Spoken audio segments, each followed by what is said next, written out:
मेरे दोस्त बोले, मैं केस्ट भाई, आप पहले तबला बजाया करते थे, तबला को छोड़ दिया।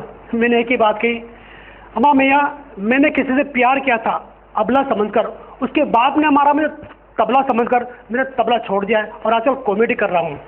कॉमेडियन मुझे कहते हैं, रमेश केस्टो मेरा नाम, नित्य दिन हंसना और हंसाना यही मेरा काम। आज आप देखते हैं शादी ब्याह होता है, और शादी ब्याह के अंदर क्या होता है, जब महिला संगीत होता है या रथ जगह होता है, उस समय क्या करते हैं, सभी डीजे आता है, सभी महिला डीजे में नाचती है।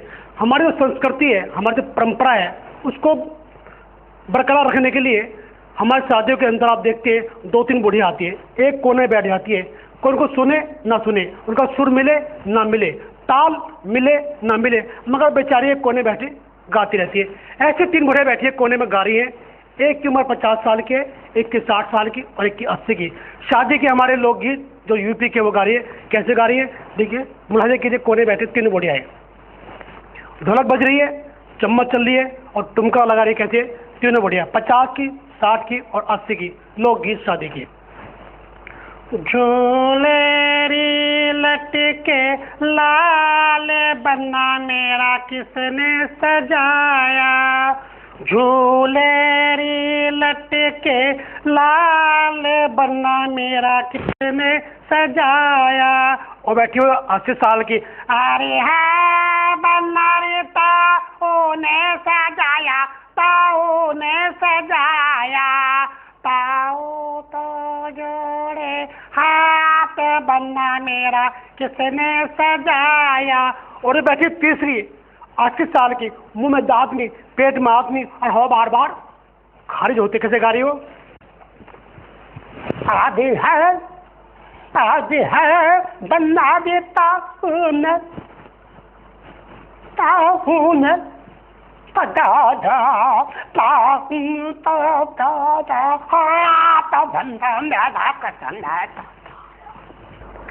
आप देखते हैं रामलीला होती है, पूरे हिंदुस्तान में होती है। एक बार एक रामलीला हमारे बॉम्बे के अंदर भी हो रही थी।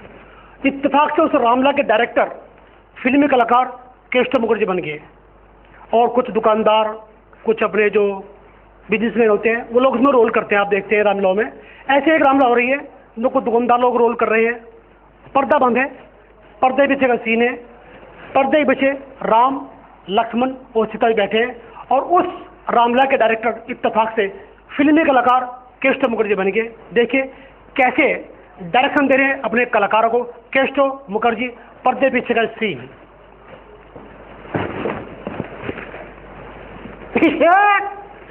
रामचंद्र जी देखो हो गया, वेरी गुड। लक्ष्मण जी आपका भी वंडरफुल।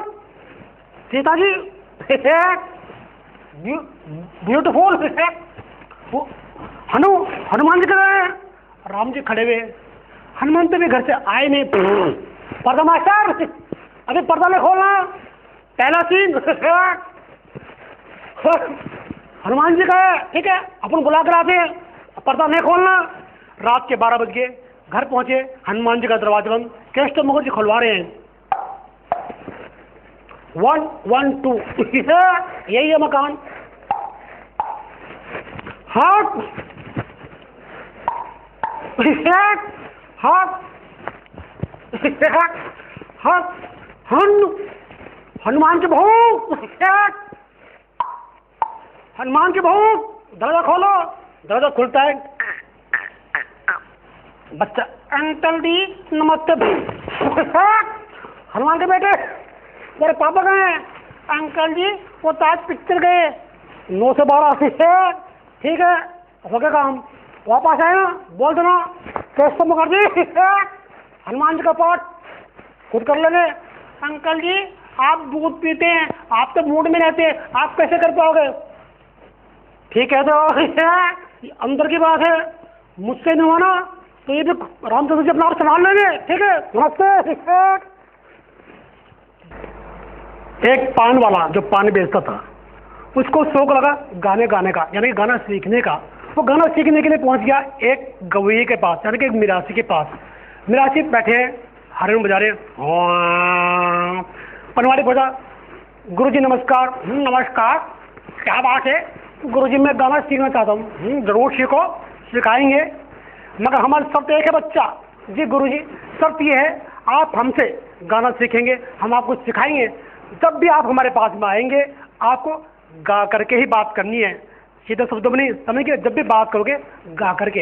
ये गुरु और चेले में शर्त हुई, जब भी मिलेंगे आपस में तो गा करके ही बात करेंगे। एक रोज गुरुजी सिखाते रहे, सीखते रहे, चलता रहा, ये काफी दिन चलता रहा। एक रोज जो शिष्य था पनवाड़ी आया घर पर, घर में देखा उनकी बेगम है, गुरुजी नहीं है। माता जी, गुरु माता जी, हाँ हाँ गुरुजी कहाँ है? वो तो कहीं बाहर बैठे चौपाल में।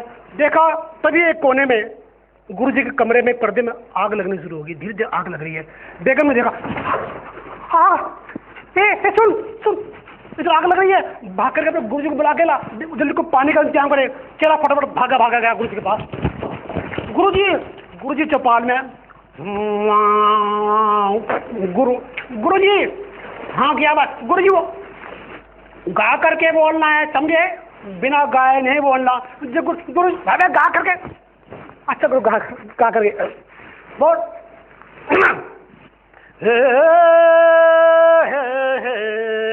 वाह, बहुत अच्छे। आप हैं मेरे गुरुजी, वाह वाह वाह वाह। आप हैं मेरे गुरुजी, मैं आपका चेला महान। बहुत अच्छे बच्चे, बहुत अच्छे। आपकी बदौलत चल रही है मेरी पान की दुकान। बच्चे, पान के साथ साथ तुम्हारे गाने की दुकान भी खूब चलेगी। शुक्रिया शुक्रिया शुक्रिया। अब कैसे आए थे? गुरुजी, आपके घर से आया गुरुजी, आपके घर से आया गुरुजी, गुरु माता ने भेजा। मुर्गिया लगा मुर्गिया। आपके घर से आया गुरुजी, आपके घर से आया गुरुजी, गुरु माता ने। उधर आग बढ़ती जा रही है, दोनों को मतलब नहीं, गाना चलता जा रहा है। आपके घर, अरे मुर्गिया लगा। आपके घर से आया गुरुजी, आपके घर से। अरे गुरु माता ने क्या कहा है? आपके घर में लग गई लग गई आग। अब भाग भाग भाग। एक बच्चा पास हो गया, गले में बस्ता टंगा है, घर पर बड़ा खुश आ रहा है। पापा जी पापा जी पापा जी। बेटे क्या बात है, बड़े खुश हो रहा? पापा जी आज मैं पास हो गया। अच्छा बेटे, कौन सी डिवीजन से पास हो? अपना कार्ड दिखाना। पापा जी मैं क्लास के अंदर फर्स्ट आया हूँ, देखते हैं। बेटे तुम थर्ड आए हो? नहीं पापा जी मैं फर्स्ट आया हूँ। बेटे थर्ड आए हो, तुम्हारे कार्ड में 3 डंडे हैं, तुम थर्ड आए हो। नहीं पापा जी मैं फर्स्ट आया हूँ। बेटे 3 डंडे बेटे, मतलब थर्ड आए हो। पापा जी 3 डंडे हैं ना, जो दाएं बाएं हैं आप उसको ना देखे, बस बीच वाले को देखे। बेटे बीच वाला हम देखे तो दाएं बाएं क्या है? पापा जी दाएं बाएं तो उसके बॉडी गार्ड है। ऐसे एक बार हमारे दोस्त शर्मा जी है, रात को सोए हुए, करीब 2 बजे हुए, खराटे मार रहे हैं। पत्नी उठाए, ए जी क्या है? घर में चोर आ गया। अरे आने दो, अपने घर में कुछ नहीं है। अरे चोर रसोई में घुस गया है। अरे घुस जाने दो। अरे चोर रसोई में खाना खा रहा है।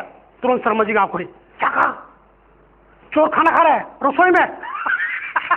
पागल पागल, चोर खाना खा रहा है और तुम्हारे हाथ का?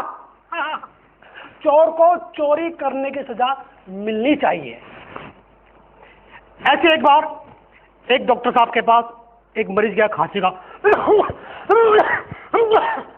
डॉक्टर साहब, और डॉक्टर साहब, बैठिए क्या बात? डॉक्टर साहब खांसी ने मार लिया, खांसी की दवाई दीजिए। अभी देते हैं, बैठिए। ऐसे कीजिए, आप सामने ठेका है। हाँ जी ठेका है, 2 क्वार्टर लेगा, 2 क्वार्टर, समझे? एक तुम लगाओ, एक मैं लगाऊं, समझ गए? डॉक्टर साहब क्वार्टर से खांसी चली आएगी। अब मियाँ इस क्वार्टर से, इस दारू से लोगों की जमीन ज्यादा चली गई और तुम्हारी जा। ये माइक है, इसकी कहानी बड़ी अजीब है। ये बड़ी बड़ी सभाओं में कई बार खराब हो जाता है। ऐसे एक बार हमारे दिल्ली से एक मूर्ख, माफ करना, मुख्यमंत्री जी भाषण देने दिल्ली से बॉम्बे गए। जैसे मंच पर आए, माइक के सामने आए, ये माइक बड़ा अच्छा है, मगर बॉम्बे के अंदर एक बार क्या हुआ, माइक खराब, कभी आता है कभी चला जाता है, कभी बंद होता है कभी आ जाता है। जब माइक बंद होता है, मंत्री जी, पब्लिक को नहीं मालूम मंत्री जी क्या बोल रहे हैं, शुरू की और आखिर की लाइन सुनाई पड़ती है, माइक फेल। कैसे, लीजिए, कभी आ रहा है कभी जा रहा है, बीच की लाइन गायब, शुरू की आखिर की किस तरह से, माइक फेल। भाइयों, हमारे भारतवर्ष ने पिछले दिनों की अपेक्षा इन दिनों बहुत उन्नति की, तरक्की की। ये हमारे और आप सब जनता के लिए बहुत ही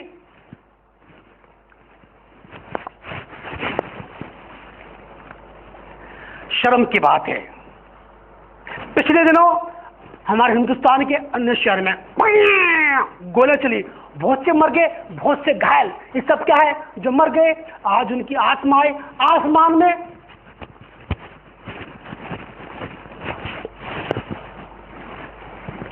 पिकनिक मना रही हैं। हमारे हिंदुस्तान में हिंदू मुस्लिम का दुश्मन, मुस्लिम हिंदू का दुश्मन, ऐसा नहीं होना चाहिए। हमको चाहिए, जनता को चाहिए, खास तौर से नेताओं को चाहिए, कंधे से कंधा मिलाकर, कदम से कदम बढ़ाकर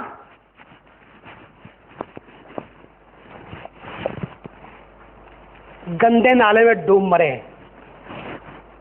और ये तभी हो सकता है हम जनता लोग, हम नेता लोग आपस में भेदभाव पैदा न करें। हम नेता लोग आपस में एक दूसरे में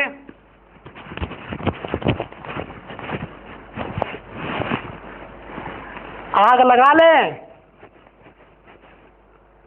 अब साहब माइक ठीक हो गया, आखिर में